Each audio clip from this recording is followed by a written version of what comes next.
everyone, and welcome to Talk Nerdy. Today is Monday, August 21st, 2023, and I'm the host of the show, Cara Santa Maria.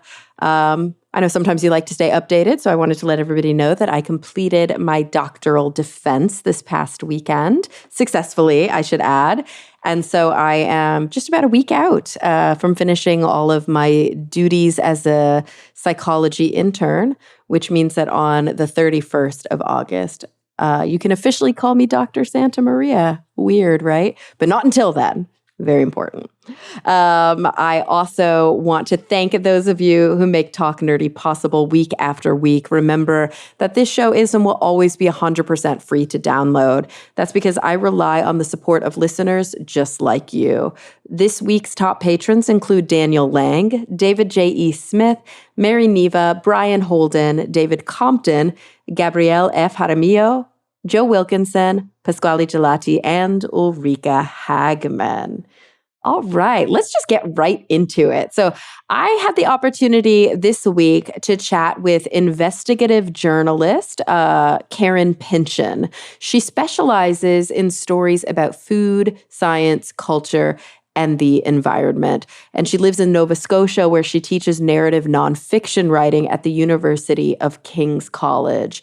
She has a new book out, and it's called Kings of Their Own Ocean: Tuna, Obsession, and the Future of Our Seas. So let's talk bluefin tuna. Without any further ado, here she is, Karen Pinchin. Well, Karen, thank you so much for joining me today. Thanks for having me. So we're going to be talking about your new book, Kings of Their Own Ocean: Tuna, Obsession, and the Future of Our Seas. But before we get into the actual topic of the book, I want to talk a little bit about your work leading up to this. Is this your first book? This is my first book. Well, congratulations. I know that's not any easy feat. And let's talk about the work that you've done in the past as an investigative journalist, because you do quite a lot of specifically science writing, but you sort of are at the intersection of those two things, kind of like deep dive science writing. Yeah, exactly. Yeah. But also with kind of human personalities centered within those two worlds. So it's profoundly interdisciplinary and I think baffling to a lot of editors when I was starting out, especially in the news business, right? It's like they say your eyes are bigger than your stomach. So sometimes I've always been prone to tackling these kind of really huge issues. So I feel very lucky to have landed in the book world. That's wonderful. And, I think about, I have a lot of science writer friends because I've been in sort of the SciComm world for a couple of decades now. And so I've, been to a lot of events and conferences, and just some of my closest friends are professional science writers.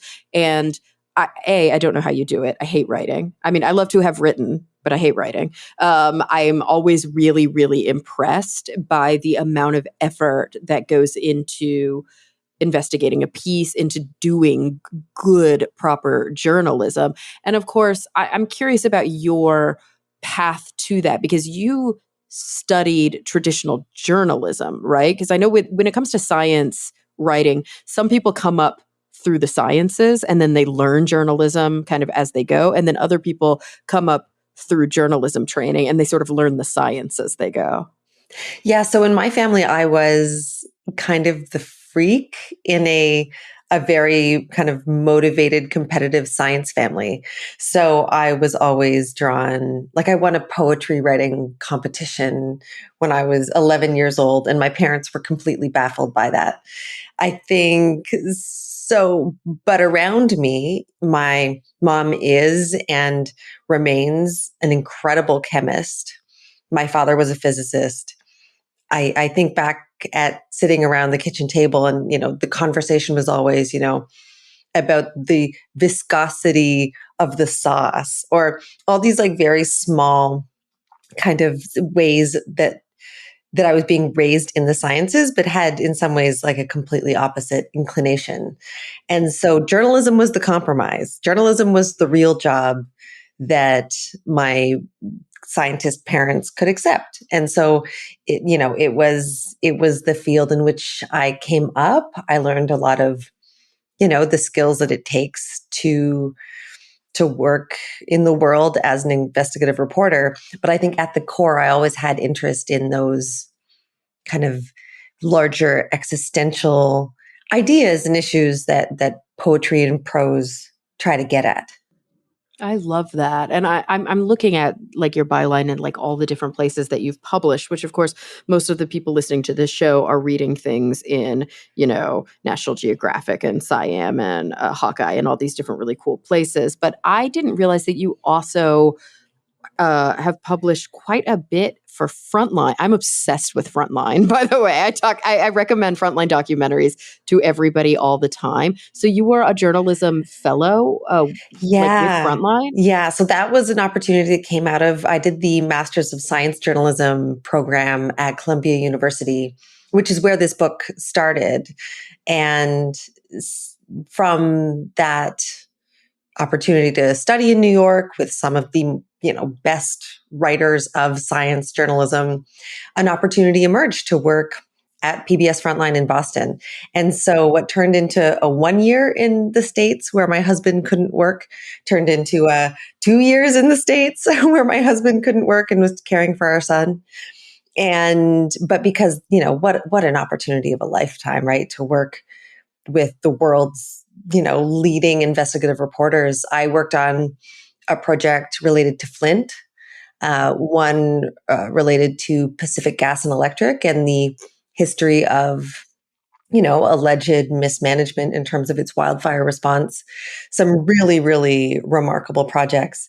And the whole time this little Bluefin Tuna project was sitting on the side of my desk, kind of begging for attention while I worked these 10, 11-hour days. So you mentioned that your husband couldn't work. Are you both Canadian? We are both Canadian. Yes. So you had like a work visa here, but then he didn't. Yeah. And that was kind of like when going to Columbia was a huge risk. We sold both our cars and our house and found daycare for my son. And it was really the start of an extremely remarkable journey for our family. And which makes it all the more astounding that, this book exists and I can hold it in my hands. It's in some ways it's the beginning, but in some ways it's also a culmination. Yeah, and so I'm really excited to talk specifically about the content and the topic of this book, and I have to almost caveat. I'm not sure what the right word I'm looking for is, like disclaimer or caveat at the beginning that like I am fascinated by the topic of sort of environmental justice, of the seafood, the whole kind of global seafood trade, but I also don't eat seafood. Like I hate it. I've never liked it. I was never raised on it. And it's funny because people ask me why I don't like seafood. And I always kind of come up with multiple reasons. Either I'll say something about not wanting to be involved in the overfishing, but more often it's literally just that. What is the Sarah Silverman school of thought? I think I remember once seeing her in one of her stand-ups. Somebody asked, why don't you like fish? And she was like, because I looked at a fish once and I was like, why would I eat that? That's exactly how I feel about fish. So I'm coming at this conversation from probably a weird perspective than maybe a lot of people who read about or who are interested in this topic, because I actually am not a consumer of the product. So I might have a little bit of bias, and I wanted to put that out there at the beginning. No, I love that. And that was honestly, I have a lot of people and writers in my life who I love and respect who feel exactly the same way that you do. And so in some ways, it was kind of the most incredible first readers to have, right? Because if they're not interested in eating fish, catching fish, looking a fish in its cold, dead eyes, Right. But they are interested in, complex character portraits or stories of international crime or deep dives into human history. And so I think one of the keys to kind of unlocking this topic to me was to make it so you could be a decades long bluefin tuna fisherman in New England and read it and have it all ring true and feel good, but also that you could come to it as someone, who can't tell a sardine from a bass, but can still feel, satisfied and pulled along by the narrative. Absolutely. And I did grow up fishing. And to be fair, I don't have any sort of moral high ground here because I still eat meat. So like from a conservation perspective, I'm still doing my own grappling for sure, just on land-based animals. But let's talk a little bit about this because you mentioned a lot of important threads there. Like you talked about the crime, the business, the environmental justice component, the conservation component. So like how on earth did A, this story come about, and B, how did you weave a lot of these things together to be able to have a cohesive narrative here?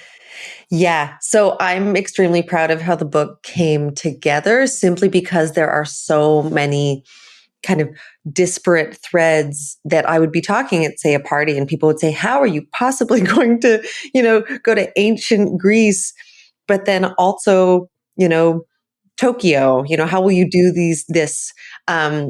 I think one of the first conversations I had at the very beginning of reporting this book was with a professor at Columbia University, a man named Scott Barrett.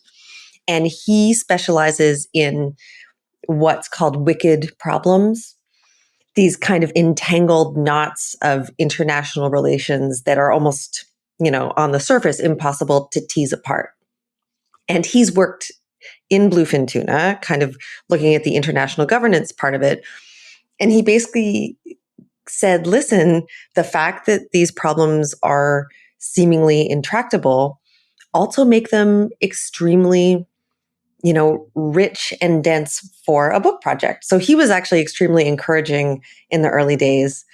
And if you want the frank kind of, this is like the real talk version of how this book came about. And I don't think I've shared it anywhere else. So here you go. I initially wanted to write a book about the American eel. I had spent years reporting on the eel. I had, again, traveled around the world in search of this enigmatic creature. And I really wanted to get into this book class at Columbia, taught by this incredible professor named Sam Friedman. And the way the class works is that you send him the book that you think you want to write, and he'll respond. And it's kind of, you get into the class using like a Scrum system. It's kind of like first past the post. Whoever he accepts into this class is it. And he said, I think it was like a one-word answer. It was like, no. No. That's encouraging. No. And it meant that I only had a couple days to come back to him with an idea that could carry a potential book. And I put out my feelers widely. And it was this incredible kind of confluence of events that led to the scientist, Molly Lutkovich. For a long time, she was based in Gloucester, Massachusetts, and she's done bluefin tagging all over the world.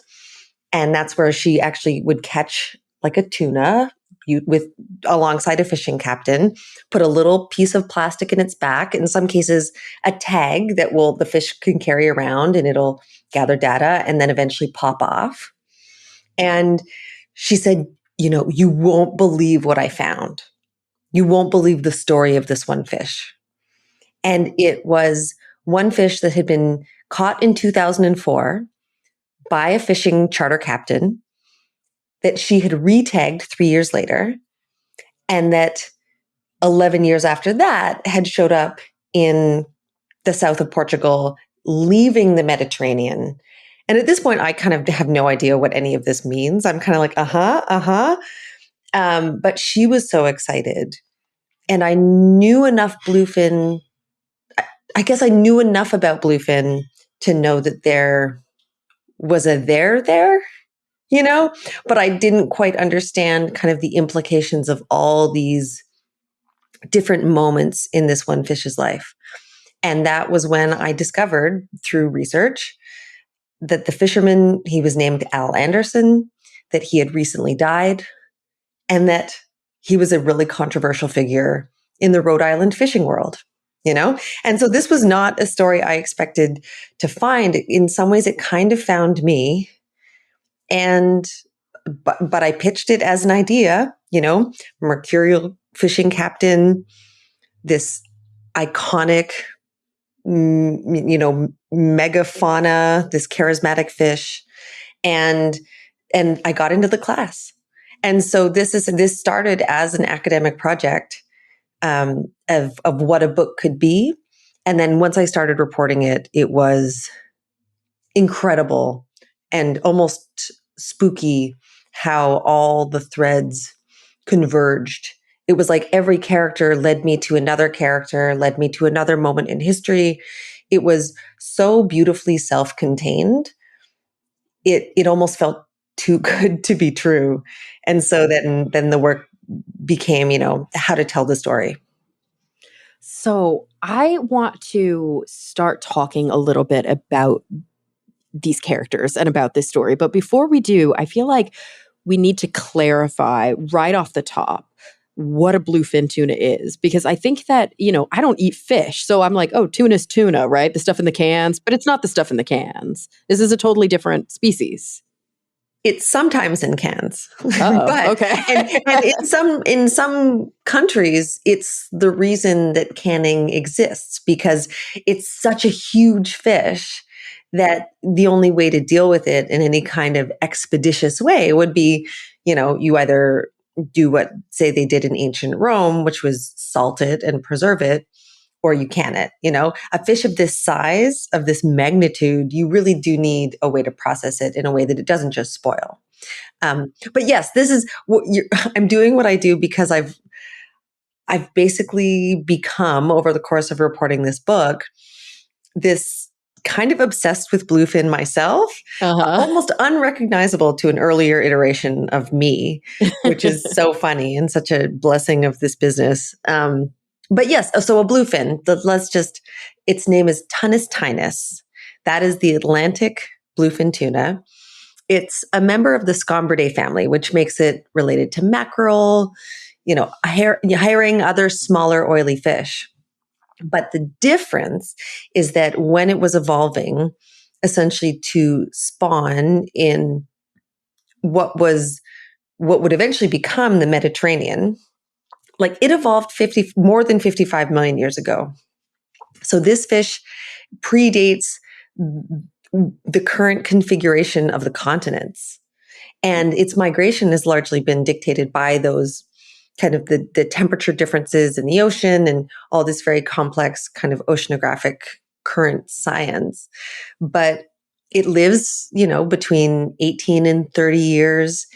The largest tuna ever caught weighed about 1,496 pounds.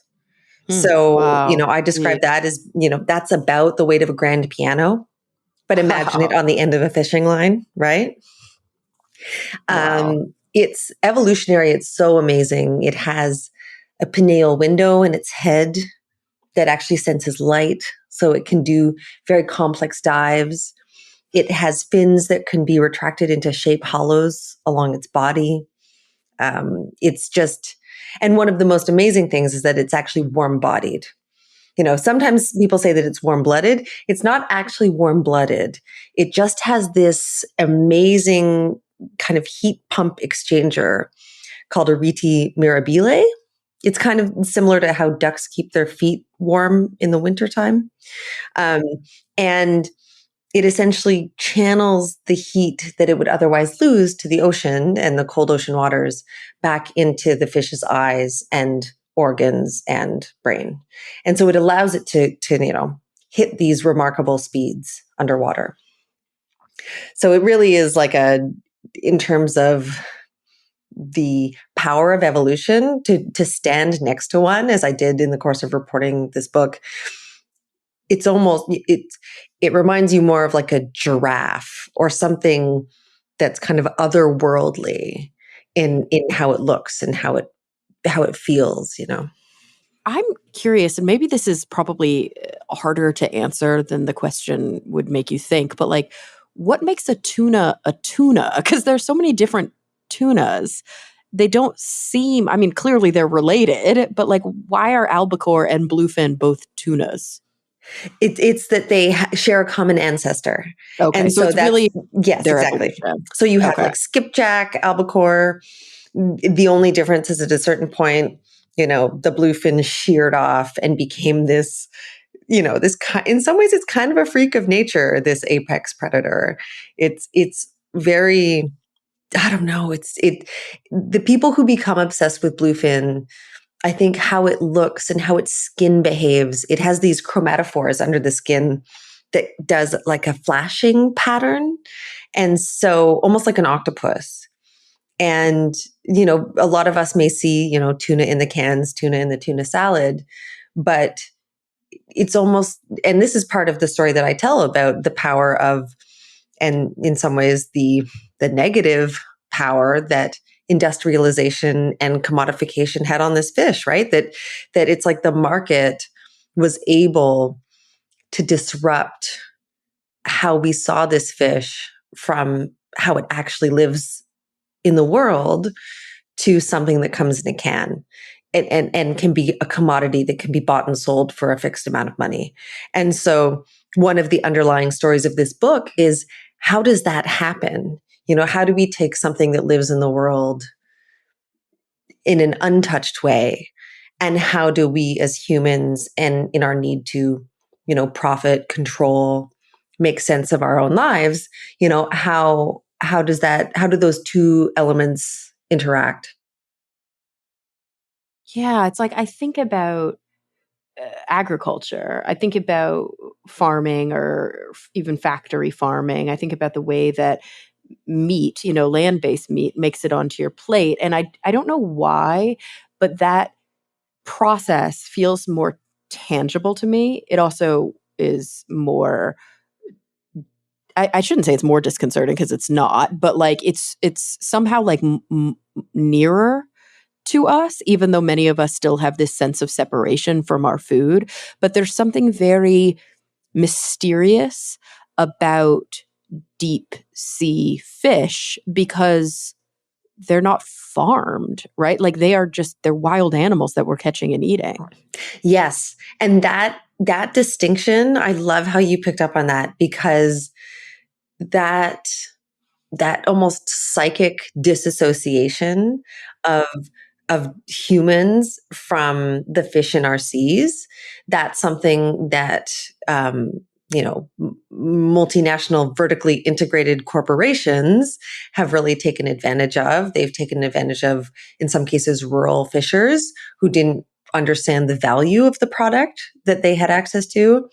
They even just, I talk about this quite a bit in the book, is the flattening of fish populations into the word stocks, right? This idea of something that can be bought and traded, these kind of human constructs of for how they're managed, how they're divvied up. And at one point I used the quote from the Bible of King Solomon threatening to cut the child in half. And in one case, the United States on an international platform has to be the woman who says, no, like save the baby, in terms of the management of the fish. So I think in terms of just how we relate to fish, that's not an accident. And it's partially a reflection of the fact that the science of fisheries has really lagged behind other fields. A lot of the work that I write about, it only started really in the mid 50s. And it only just now is reaching a kind of maturity. Do you kind of owe that to this historic mentality, this like extractive mentality that like the ocean's just so big and they'll just make more, and like just this like disconnect between realizing that there is a finite amount of living, individuals in the ocean, and they have a lifespan and they grow to maturity over a long period of time, but there's just like fish just seem to like magically multiply and appear.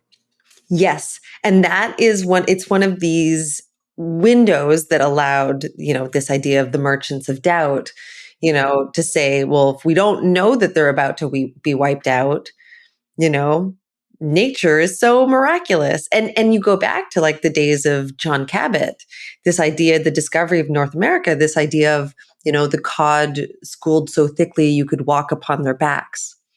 this idea that the ocean is limitless. But that's not an excuse. We had a very good sense as early as the 90s. There have been collapses of fish populations in the past. In the 90s, the cod collapsed off Newfoundland. It's not something that fisheries scientists could just be like, we didn't know it could possibly happen.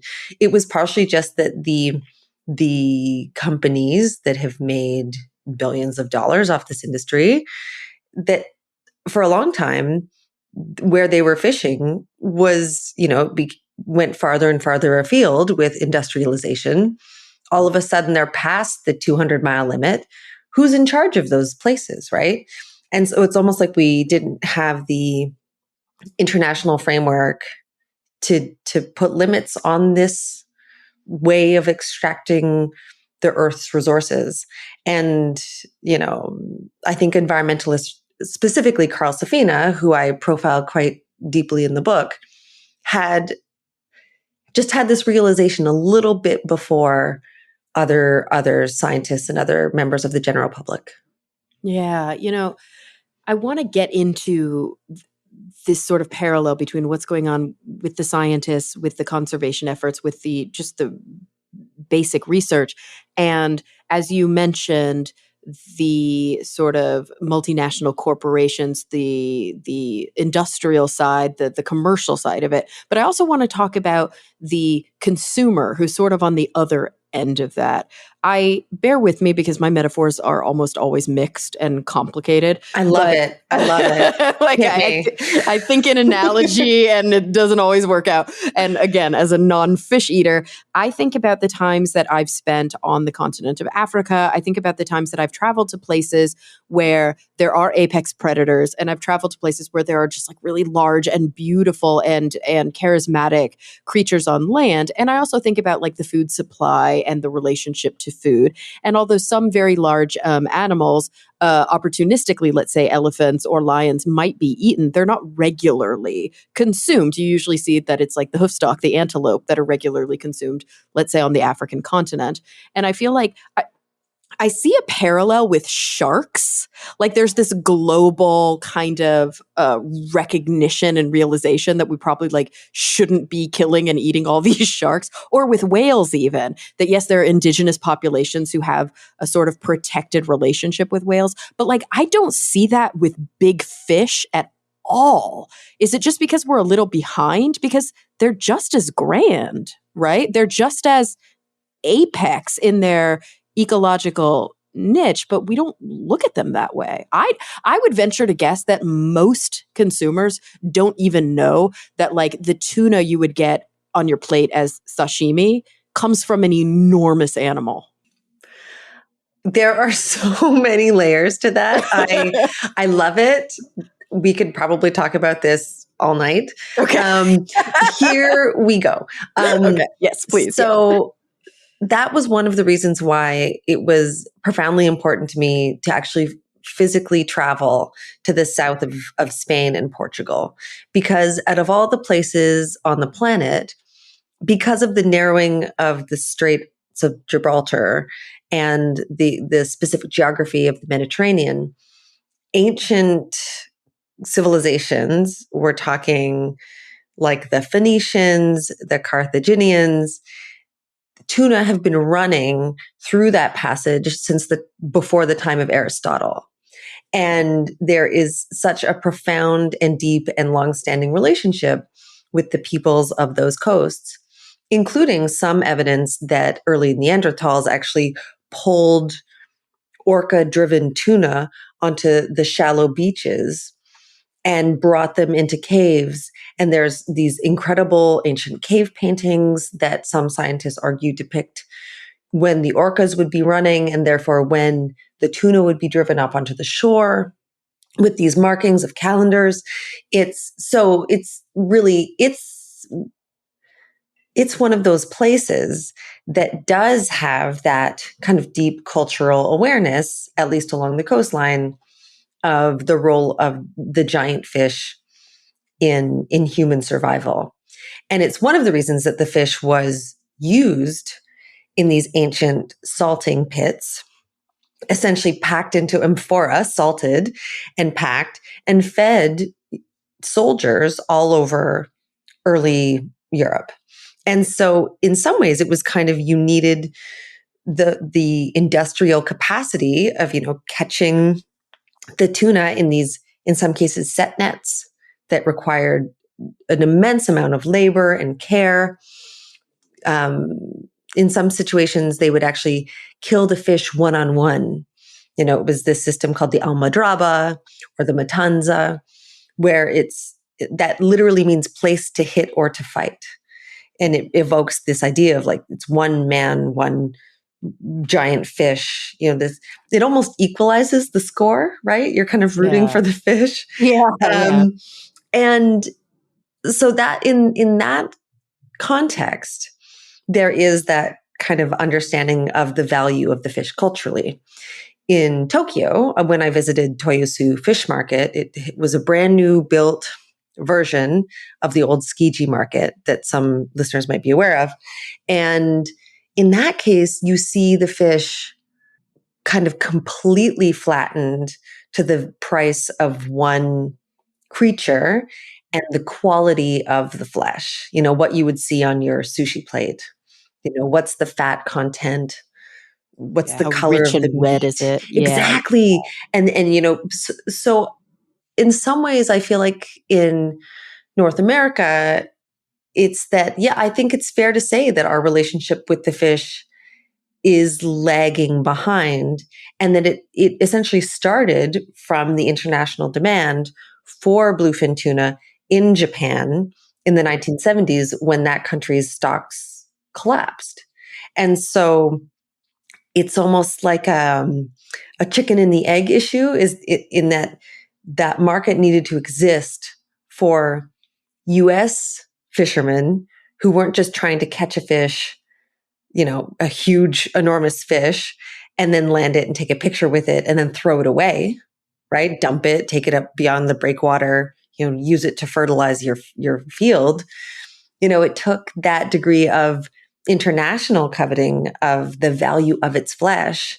And then you're getting fishermen who are making 10, 20, $50,000 in today's dollars selling one fish. And that's when, so it's almost like our appreciation happened in the reverse order, because we didn't have this cultural relationship to the fish here in North America the way that relationship existed in the south of Europe. Right. And we do seem to have that relationship with some of these sort of like apex or like larger charismatic land animals, especially mammals and things of that nature. Like it just blows my mind thinking about, and I know that this is a complicated topic that we couldn't really get into all the weeds on, but I have had quite an education about trophy hunting over time, and I look at it very differently than I used to because I understand the economic benefit to certain uh, countries, and I understand that sometimes these tagged animals are going to be put down anyway, culled for many reasons, human animal conflict reasons, environmental reasons, whatever, and that the tags can be sold legally. They can make quite a bit of money, fund anti-poaching patrols, whatever. Maybe they don't get eaten, maybe it is just a trophy, but when it's done right, it can be very, very beneficial ecologically. But we're treating these fish like they're just food, even though they're endangered. Like we're not tagging them and trophy hunting them. It's so much more. It's like we have a bad taste in our mouth about trophy hunting because we don't understand what it is, and then we have no taste in our mouth about the way that we're treating endangered fish. Yeah, and I think that was one of the motivations behind telling the story in a way that's kind of agnostic as to whether or not you eat fish or like eating fish or catch fish. Hopefully I evoke a little bit of kind of the grandeur of what it is to be out on the ocean, the profound empathy a fisherman needs to have to his or her quarry in order to catch them. But I think at the heart of this issue is, why do we as humans, why can we only protect what we see and feel we can understand?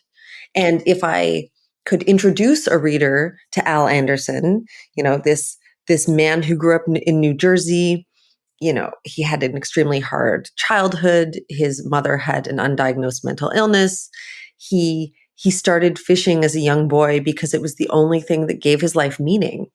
And if I could show the reader what makes Al Anderson remarkable, then, and if they could fall in love with him, maybe they could see how important this fish is scientifically, ecologically, and even just for the merit of its own existence, right?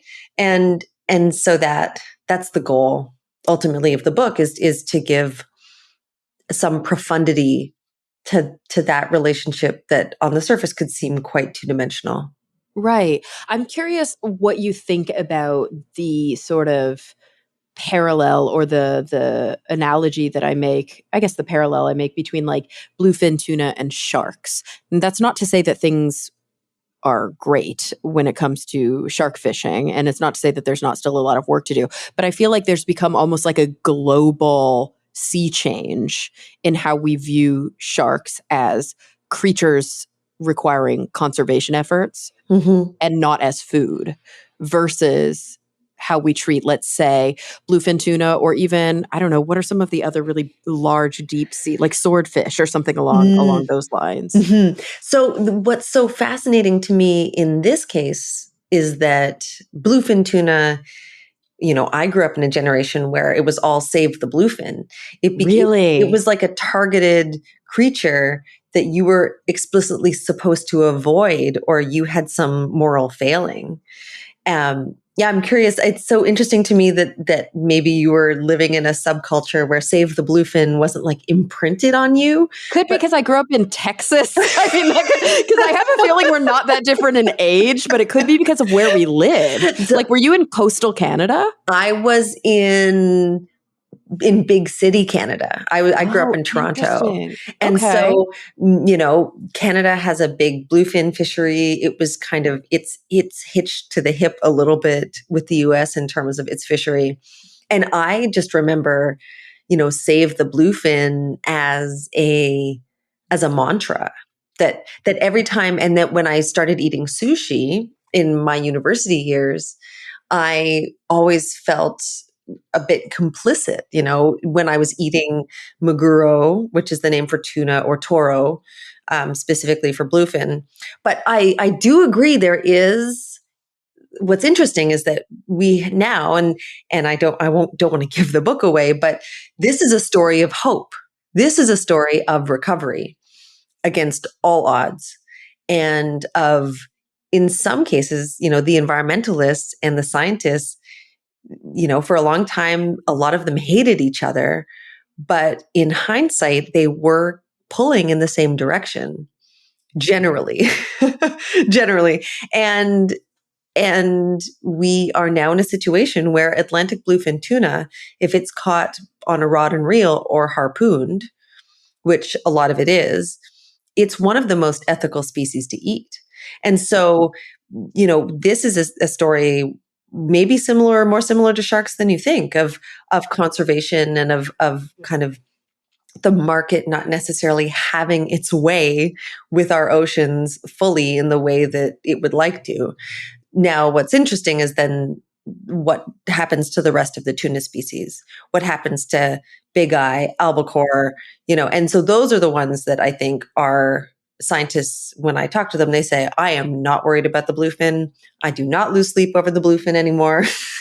It appears to be well on its way to recovery if we follow the current track that it's on. But in some ways, it's kind of nice, after reporting on climate for the past 2 decades, to have a story that maybe has some teachable lessons on how to turn a sinking ship around. See, you're not the only one with these mixed metaphors. I just turned a sinking ship around. So it works. It works. I got it. I think my favorite is somebody on another podcast that I work on, Bob Novella. I always write down when people use mixed metaphors because I find them fascinating. And my favorite was one time he was like, "You hit the nail on the button," and I was like, "I know exactly what you mean, but." The nail on the button. It's the very center of the nail.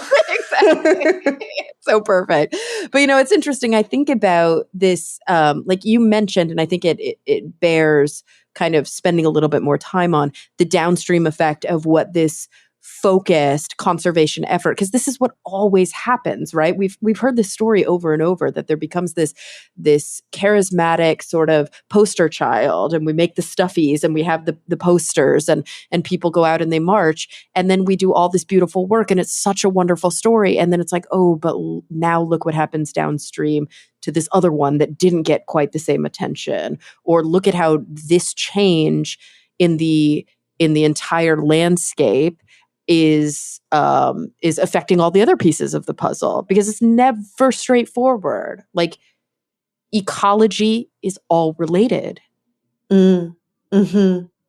So tell me about albacore. What's going on with that? Like, tell me about yellowfin. Like, why are scientists saying that they are worried about them? So the exciting thing, let's talk about like a nerdy little thing.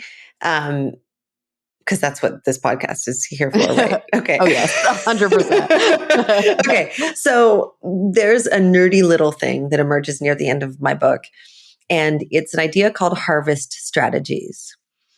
You would think that historically fisheries have been managed by, government appointees with some degree of scientific certainty. You would be incorrect in thinking that, because essentially there was an American, he was a kind of a policy wonk. He was a professor. He was an academic. He eventually became a civil servant. His name was Wilbur Chapman, and he was stationed in the Pacific during the Second World War. And his job was figuring out how to feed US troops. And so he came back to the United States and said, I have an idea. It's called and it didn't have this name at the time, but it came to be called maximum sustainable yield. It was this idea that there's so many fish in the ocean. They're all eating all the food available to them, all the other little creatures. And there comes a point at which they start running out of food in their natural environment. And that's the point where we're essentially almost doing the fish a favor by catching it. Mm-hmm. Yeah, there's a moment at kind of the top of the arc where, it's all gravy. Let's catch the fish. We're doing a favor. It's like when we're culling deer, like because we have to. Yeah. It's like, we have to catch these fish. And but this wasn't like a scientific idea that he came up with. This was just a theory. This was just, he was not a fisheries scientist. He was not a mathematician, per se. He couldn't do this kind of equating of the math.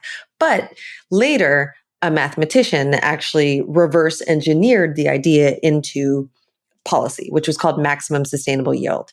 So Carmel Findlay and Naomi Oreskes did an incredible, they massacred maximum sustainable yield in a paper. It's fantastic. Oh, no. Wow. Okay. They essentially call it policy disguised as science. And this policy disguised as science has dictated, global fisheries management. All of a sudden, this idea is being exported globally during a period of US influence. And then all of a sudden, most countries are using maximum sustainable yield to figure out how to, quote unquote, protect their fish populations. Oh, no. So is it that it doesn't hold water, no pun intended, or is it just being misused? No. Someone a Canadian scientist actually wrote like a rest in peace MSY poem that I have in the book. Hold on. I'm going to try to find it for you because it's outrageous. Yeah. This is fun. I love it. Okay, here it goes. So his name was C.S. Halling. And in 1973, he suggested that maximum sustainable yield might paradoxically increase the chance for extinctions. And then 4 years later, a BC, British Columbia-based fisheries manager named Peter Larkin wrote an article calling for the death of MSY. This is in 1977. And he wrote, "Here lies the concept, MSY. It advocated yields too high and didn't spell out how to slice the pie. We bury it with the best of wishes, especially on behalf of fishes. We don't know yet what will take its place, but hope it's as good for the human race. R.I.P. So we've known for a long time that this science is not working for us or for the fish. And the result has been, that stocks keep collapsing. The really exciting modern development that's only come out in the past couple of years is harvest strategies. And it's essentially an algorithm that inputs in extreme amounts of data, catch landings, tagging data that's coming out of scientific projects like Bluefin tagging. It's taking all these sets from all around the world, and instead of having the science go through the pasta maker of politics and economics and international policy, it essentially just says, this is the number of fish you could catch this year. This is probably the number of fish you'll catch next year. It allows the science to take the lead. And it has been adopted in terms of protecting southern bluefin, in terms of protecting Atlantic bluefin. And so in some ways, Atlantic bluefin, if these harvest strategies can be passed for the most controversial, one of the most highly valued fish in the world, to me and to a lot of scientists, it's extremely hopeful because it shows that it's possible to strike a better balance between protecting species and allowing fish to be the important global protein source that it is. But that again, that requires our role as stewards requires a better calibration of all the facts. Yeah, it reminds me of I remembered, I'm obviously not an expert in this area at all, so I'm just going to speak in generalities, but it reminds me of the last time I was in Botswana, really getting a feel and seeing in the forest what happens when a sort of global idea is applied even when it doesn't make sense locally. So because of international pressure for some time, elephant hunting was just fully banned in Botswana. And of course it makes sense, right? It's an endangered species. And there's a lot of pressure from the West, you can't hunt it. And then the populations exploded in some of their forests. And I think it's really hard. It was even hard for me to understand until I saw it, that you can have a threatened or endangered species globally and still have too many of them in one area, or still have a concentration over here that doesn't exist over there. And so there is a way to manage that species in that is, I guess, based on local information. And it sounds like what you're saying about the management of these fish is that all of this data is telling us this season there are enough, but over here there aren't enough. And this is the number that we can sustainably fish. But if you pass that, you're gonna threaten them, and we can't overdo it. And you need that kind of resolution in your data to be able to make these kinds of decisions. It's not just an all or nothing thing. That's exactly it. And that's why at the heart of this, I loved the idea that the tagging story is this attempt, as someone said, to kind of pull back the covers of the ocean and watch what unfolds beneath. And, that it has taken, for instance, the development of microchips to get the science to where it is now. It's taken even just the computer models, the computing power that's spitting out a lot of this, the boring scientific quotas. Those boring scientific quotas is hundreds of tons of a fish. Right. Yeah. Yeah. So I think it's a very similar idea of the fact that also that there can be a ton of bluefin tuna. For instance, when I went out 2 years ago with a fishing captain off the coast of Nova Scotia, there were hundreds of huge bluefin tuna jumping all around the boat. It was extraordinary. They would jump and they would hit the water, and it would almost make a boom when they hit the water, and the seas were just frothing with their bodies as they tried to feed some tuna. There was a tuna boat that I was on, and then there was a herring boat that was catching herring that they were using as bait. And the number of fish around this herring boat, the fisherman looked at me and said, does this look like the fish is endangered? And I kind of, like, haha, because, Yeah. it's anecdotal. Right. And Because so globally it can be, and there can still be a exactly. concentration right here. Yeah. Yeah. And Yeah. so it's not like, everything is necessarily fine. Go eat as much tuna as you want. I do not want that to be the takeaway of the book. I think it's the fact that we have these appetites, we have these impulses, and bringing a degree of care and reciprocity and nuance to our relationship with the natural world, that's something that's within our power to do in the smallest decisions that we make in terms of how to eat sushi in a sushi restaurant, or how to, in the course of reporting this book, I stopped eating beef simply because I felt like I had learned too much about the carbon impact of cows. And I really miss eating steak, but now I can't unknow what I know. And so it's these kind of ethically and morally thorny choices that we're all confronting on a daily basis that very often I feel we can tell ourselves don't matter. But I feel quite strongly after finishing this book that our choices do matter.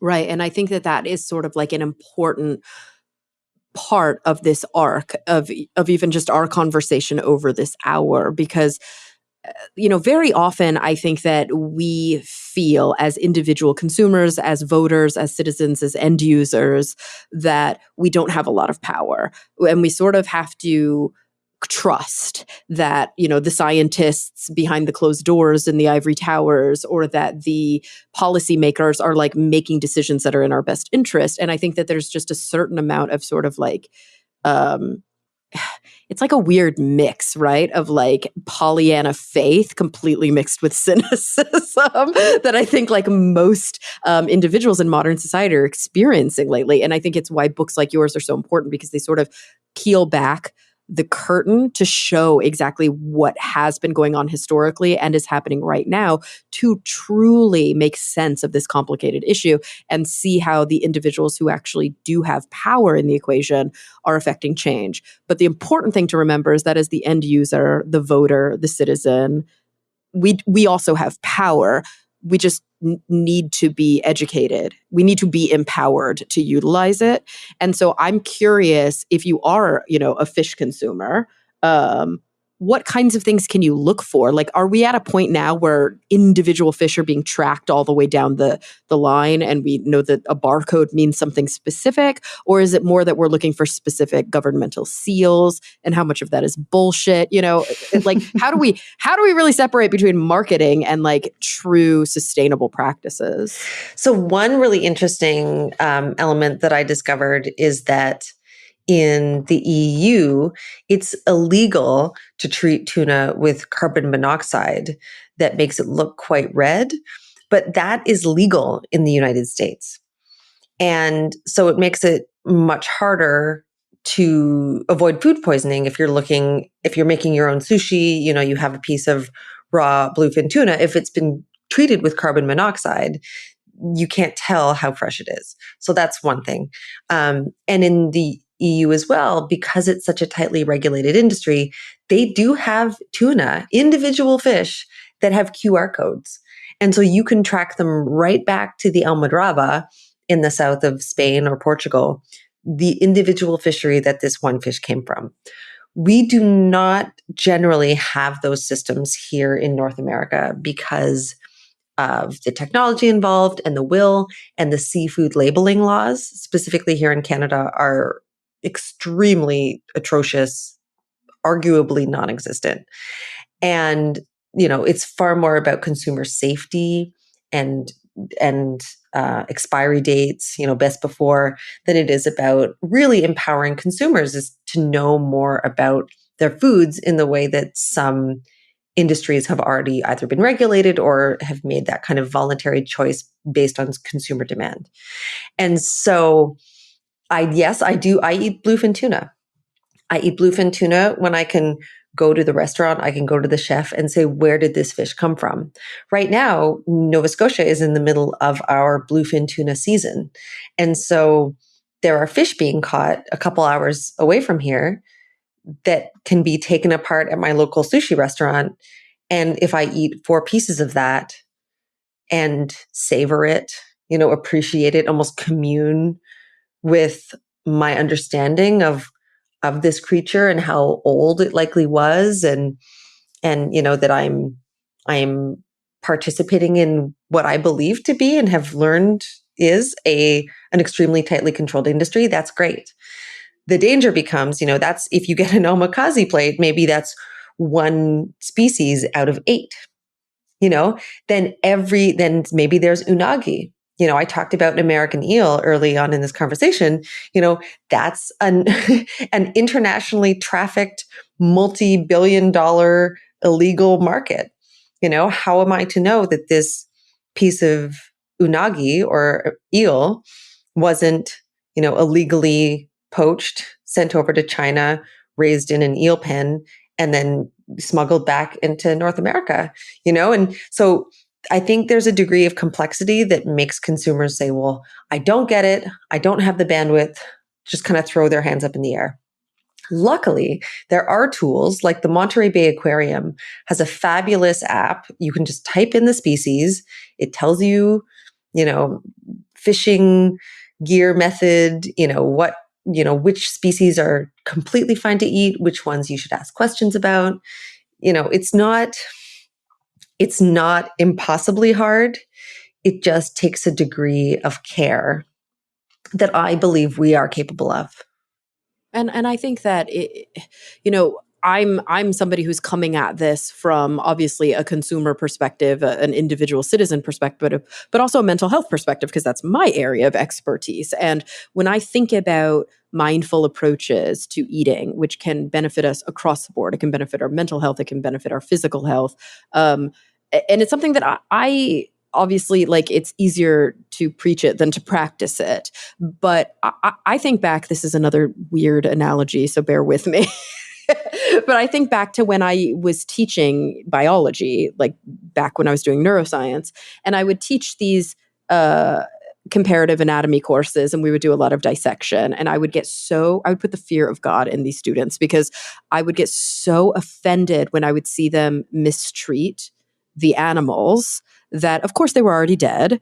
But I would give like this talk at the beginning, like, these fetal pigs died so that you can learn from them, and they sacrificed their lives so that you could improve your knowledge, and you could apply that later. Like, there's a reverence that needs to be involved. And I think any medical student who has had a human cadaver that they've worked with has felt that acutely. But for some reason, the way we disconnect ourselves with animals, we need to remind ourselves of that. And I agree with you, when we sit down in front of our food, that having a mindful connection with it is both respectful of the life of that individual organism, but also it's healthier for us, I think, mentally.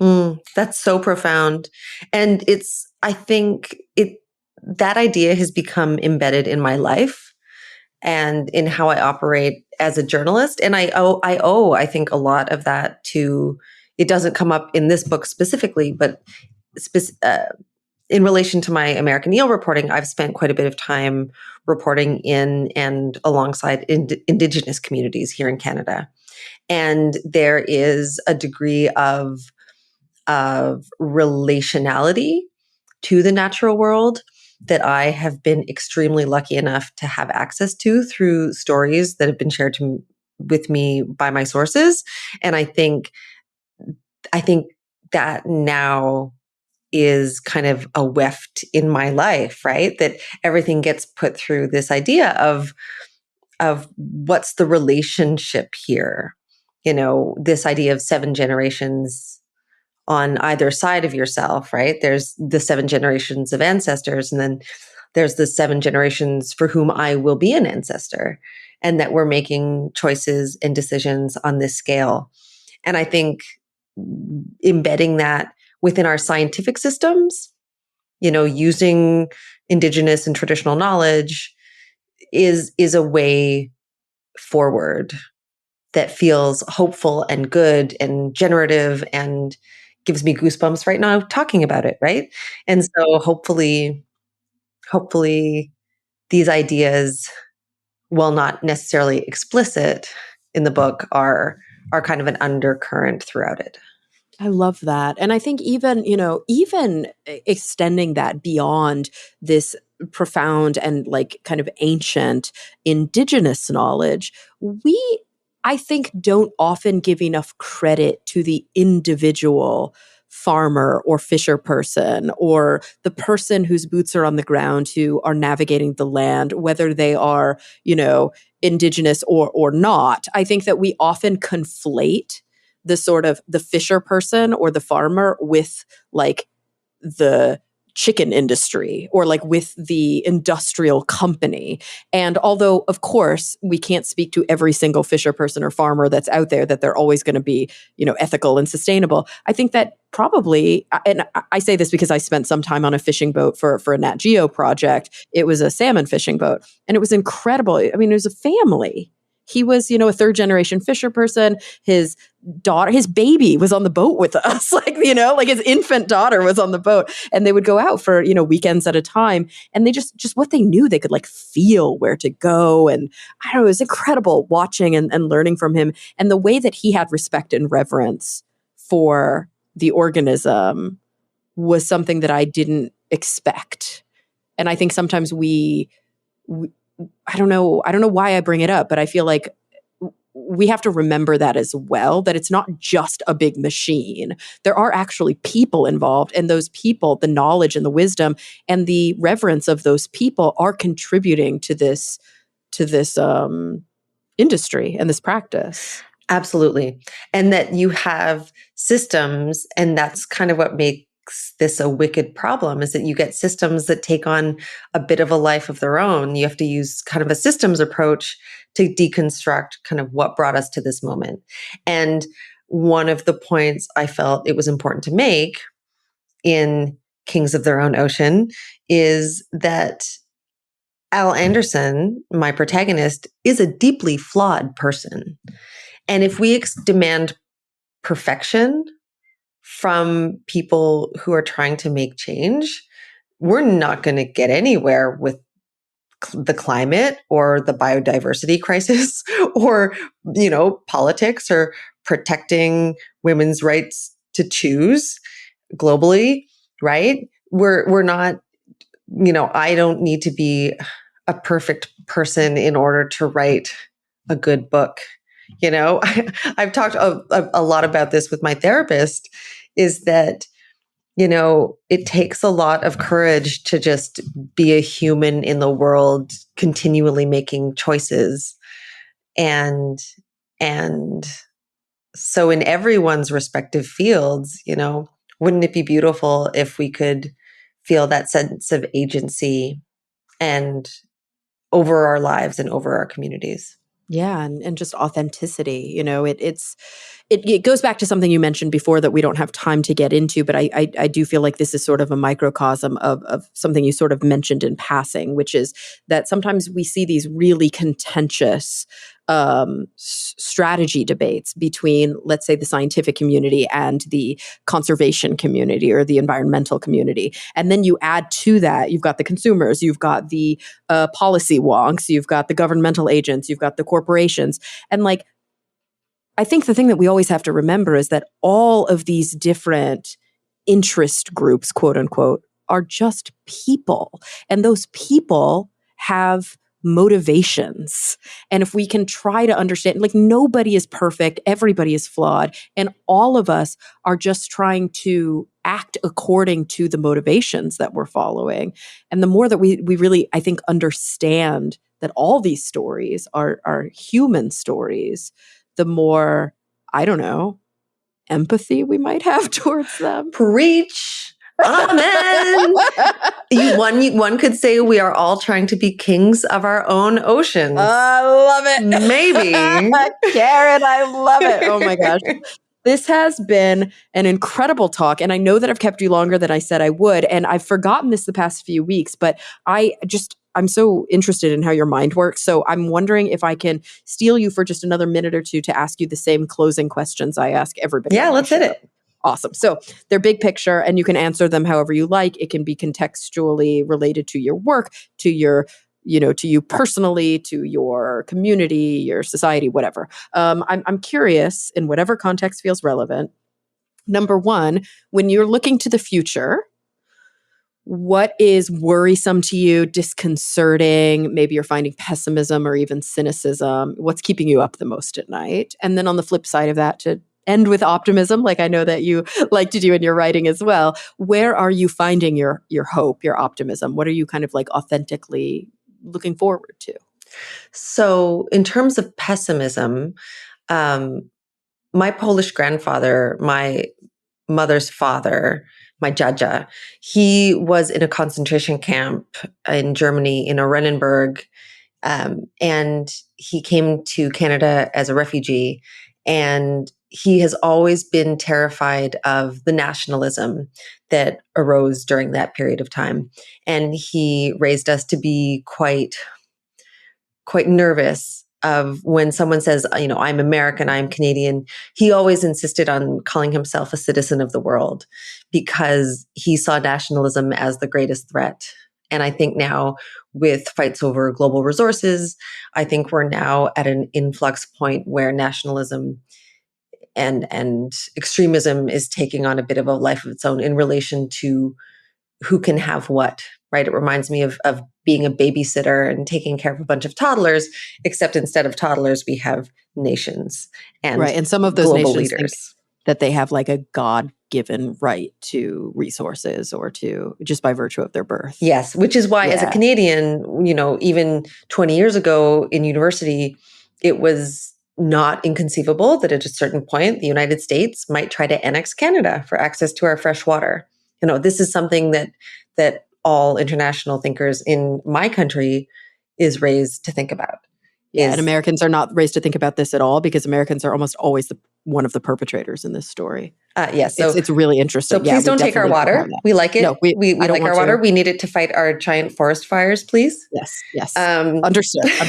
But I Um, hear you. yeah. That's and I agree. It's not a common answer to this question, right? Because a lot of people will answer climate change is worrying me, or like, and of course that's worrisome, and these collapsing of these ecosystems. But like, I think that you're getting down to first principles a little bit here because like that is why these things are happening. When we say we don't have the political will, it's not that people don't want to affect change. It's that people can't freaking agree on how to do it. And they can't get out of their own way and saying, well, why should I have to if they're not? Exactly. And then it just turns into mediating conflict between children. And in that ways, I'm extremely hopeful to an extremely intense degree in the power of the feminine and women in science being allowed to be their fullest selves, in men breaking patterns of bullying and extraction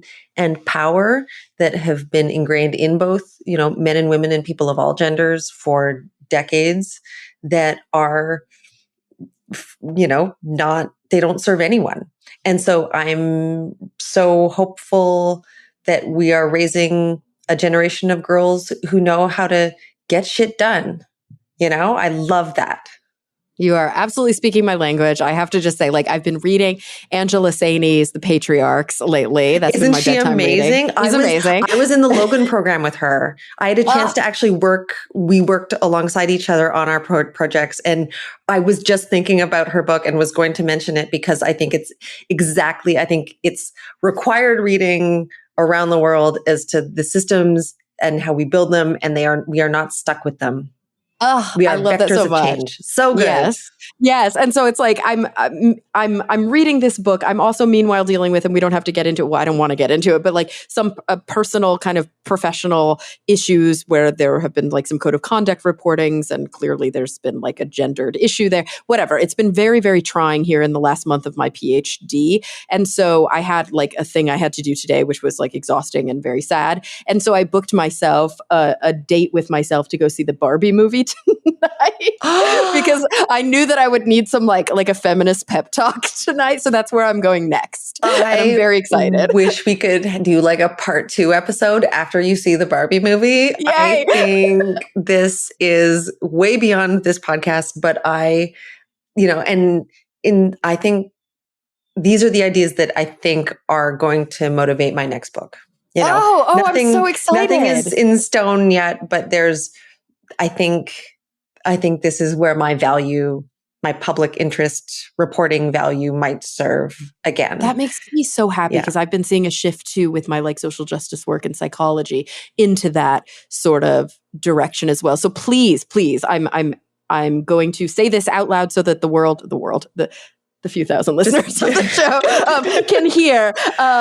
Please, will you get in touch if and when that does start to come to shape? Because I would love to have you back on the show to talk about it. Amazing. Well, if you're not careful, you're going to get interviewed for the book. So yes. Oh, I'd love it. All right, great. Okay. Well, gosh, everybody, the book is Kings of Their Own Ocean, Tuna Obsession and the Future of Our Seas. Karen, thank you so much for spending time with us today. This was just an absolute joy and what I needed, to be honest. This has been such an honor. Thank you. And everybody listening, thank you for coming back week after week. I'm really looking forward to the next time we all get together to talk nerdy.